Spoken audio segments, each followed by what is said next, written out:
کاروبار تو چل رہا ہے، میں سودی کاروبار کر رہا ہوں، لوگ تو میری عزت کر رہے ہیں، مسجد کی کمیٹی کا میں صدر بھی ہوں، میں معززین شہر میں شامل بھی ہوں، لوگ مجھے جلسوں میں مہمان خصوصی بھی بلاتے ہیں، میں ایم پی اے بھی منتخب ہو گیا ہوں، مجھے وزارت کا قلمدان بھی سونپ دیا گیا ہے۔ وہ میاں اللہ کی نظر میں ان چیزوں کی اہمیت ہی نہیں ہے۔ یہ چیزیں ہوتی کیا ہیں؟ وہ یہ نہیں چھینتا، وہ ہدایت چھینتا، وہ روٹی نہیں چھینتا، وہ تو نمرود کو بھی روٹی دیتا تھا۔ اس نے کبھی سورج کو منع نہیں کیا کہ اس کے گھر میں روشنی نہ کر، یہ حامان کا گھر ہے، یہ قارون کا گھر ہے، یہ میرے دشمنوں کا گھر ہے، اس کے گھر میں روشنی نہیں ہونی چاہیے۔ چاند کو کہتا ہے اپنی کرنیں بکھیر، سورج کو کہتا ہے اپنی روشنی بکھیر۔ جس طرح باجزید کے گھر میں روشنی ہوتی ہے، اس مکار کے گھر میں بھی ایسی روشنی ہوتی ہے، فرق نہیں پڑتا۔ تو وہ کرم نوازیاں تو نہیں رکتی، لیکن اللہ جب کسی سے ناراض ہوتا ہے تو اس سے ہدایت کی توفیق سلب کر لیتا ہے، تو اعلان جنگ ہوتا ہے۔ تو پھر وہ ٹکرے بھی مار رہا ہو تو اس کی رسم کی نماز ہوتی ہے، اس کا ماتھا جھک رہا ہوتا ہے، دل نہیں جھک رہا ہوتا، کیونکہ ہدایت سلب کر لی گئی۔ جب اندر سے روح ہی نکال لی جائے تو باقی بچتا کیا ہے؟ یہ بات ذہن میں رکھیے گا کہ اللہ تعالیٰ جل شانہ نے ہمیں جن کاموں سے روکا ہے، جن کاموں سے منع کیا ہے، ان کاموں کے کرنے میں ہمیں کبھی بھی بھلائی اور خیر نہیں مل سکتی۔ یہ ہم جب اچھی طرح سے ذہن نشین کر لیں، اگر اللہ پر ہمارا یقین اور یقیناً اس پر ہمارا ایمان ہے، تو پھر وہ امر جو اللہ کی طرف سے جن سے روک دیا گیا تو ہم کبھی بھی ان کے قریب تک نہ جائیں، اور جن کاموں کے کرنے کا اسے حکم دیا گیا اس کی حکمتیں نہ بھی ہمیں معلوم ہو۔ آج جدید سائنس تحقیقات کرتی ہے تو ہمارے سامنے آتا ہے کہ وضو کے کیا فوائد ہیں۔ آج ہمیں لوگ بتاتے ہیں کہ جناب آپ امامہ باندھیں گے تو سن سٹروک سے بچ جائیں گے۔ آج دنیا تحقیق اور جستجو کر کے نماز اور دوران خون اور جو ہے وہ نماز کی برکتیں اور کتنی بیماریوں سے نماز کے ذریعے سے بچنے کی کہانیاں سناتے ہیں۔ اچھی بات ہے، نماز سے صحت پہ اثر پڑتا ہے، یہ اچھی بات ہے کہ وضو سے بہت ساری بیماریوں سے نجات ملتی ہے، یہ اچھی بات ہے کہ سر پہ امامہ باندھ لے تو سن سٹروک سے بچ جاتے ہیں، یہ اچھی بات ہے کہ آپ روزہ رکھتے ہیں تو کینسر جیسے امراض سے آپ کا بچاؤ ہوتا ہے، یہ اچھی بات ہے کہ فلاں عمل کرتے ہیں تو فلاں ہوتا ہے۔ لیکن صاحب ہم سن سٹروک سے بچنے کے لیے امامہ نہیں باندھتے، ہم محمد عربی کی ادا کے لیے باندھتے ہیں۔ دوران خون کے لیے نماز نہیں پڑھتے، ہم رب کے حضور سجدہ ریزی کے لیے اس کے حضور اپنی نیاز مندیوں کا سر جھکاتے ہیں۔ تو حکمتیں بھی ہیں، وہ برکتیں ذیل میں آتی ہیں۔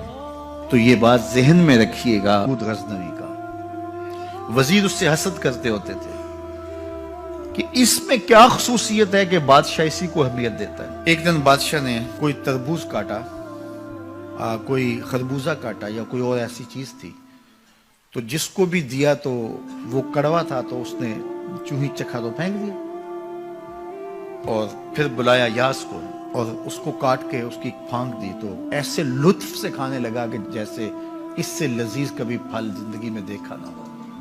تو سارے اندر ہنس رہے تھے، ایک دوسرے کو آنکھوں سے اشارہ کر رہے تھے، یہ دیکھو بے وقوف۔ تو بادشاہ رک گیا اور کہا کہ ایاز یہ جو فروٹ تم نے کھایا ہے یہ میٹھا تھا یا کڑوا؟ کہا بادشاہ سلامت کڑوا۔ تو کہا پھر اتنے ذوق سے کیوں کھایا؟ کہا کہ اس ہاتھ سے میں نے میٹھی نعمتیں کھائی ہیں، آج کڑوی ملی ہے تو تھوک دوں؟ کہا ایسا نہیں ہو سکتا۔ تو میاں کڑوا ہو تو وہ بھی قبول کیا جائے، نفس پہ شاک ہو۔ کڑوی وہ چیز ہوتی ہے جو نفس پہ شاک ہوتی ہے، نفس کرنا نہیں چاہتا، لیکن اس کے باوجود تمہارا دل کہے نہیں یہ مالک کی طرف سے ہے۔ سخت سردی ہے، گرمی کی شدت ہے، پانی ٹھنڈا ہے اور موسم سرد ہے، پانی گرم ہے اور موسم بھی گرم ہے، رات کا پچھلا پہر ہے، تھکے ہوئے ہیں، لیکن آپ اس کے باوجود بھی اپنے رب کے حکم کو بجا لاتے ہیں۔ نفس پہ شاک ہے لیکن سینے میں ٹھنڈ ہی نہیں پڑتی جب اس کے حضور سجدہ ریزی نہیں کر لیتے۔ تو اس کے حکموں کو بجا لانا اور اپنے نفس کو پیچھے کر دینا اور اپنی خواہشات کے گلے پہ چھری پھیر دینا اور مالک کی رضا میں اپنے آپ کو گم کر دینا، یہی زندگی ہے اور یہی بندگی ہے۔ تو اس لیے مجھے اور آپ کو اس بات پہ غور اور تدبر کرنا چاہیے کہ ہم اس مختصر زندگی کو اللہ کے احکام کی مطابقت میں گزارنے کا عزم کریں، وہ بات چھوٹی سے چھوٹی ہو یا وہ بات بڑی سے بڑی ہو، وہ احکام ہماری زندگی کے اندر نافذ العمل ہو۔ میں پھر وہ بات کہوں گا جو بار بار کہتا ہوں کہ میرے بزرگ ہم سے کہا کرتے تھے، یہ نہ ہو کہ لوگ تمہیں پوچھیں تم کون ہوتے ہو اور تمہیں بتانا پڑے کہ ہم مسلمان ہوتے ہیں۔ فرمایا کرتے تھے صاحب نہ کسی کو پوچھنا پڑے نہ تمہیں بتانا پڑے، تمہاری وضاحت، تمہارا طرز زندگی، تمہارا انداز معاشرت ایسا خوبصورت ہو، تم دور سے آ رہے ہو لوگ پہچان کے کہیں وہ دیکھو محمد عربی کا غلام آ رہا۔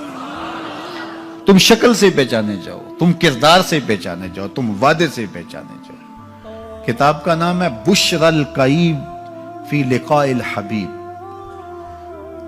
حضور علیہ السلام کی ملاقات کے حوالے سے یہ کتاب امام سیوطی علیہ رحمہ کی مصنفہ ہے۔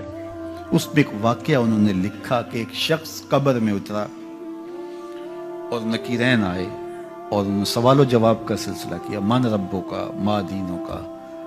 اچھا، اس کی داڑھی میں چند بال سفید تھے جن کو وہ مہندی لگایا کرتا تھا۔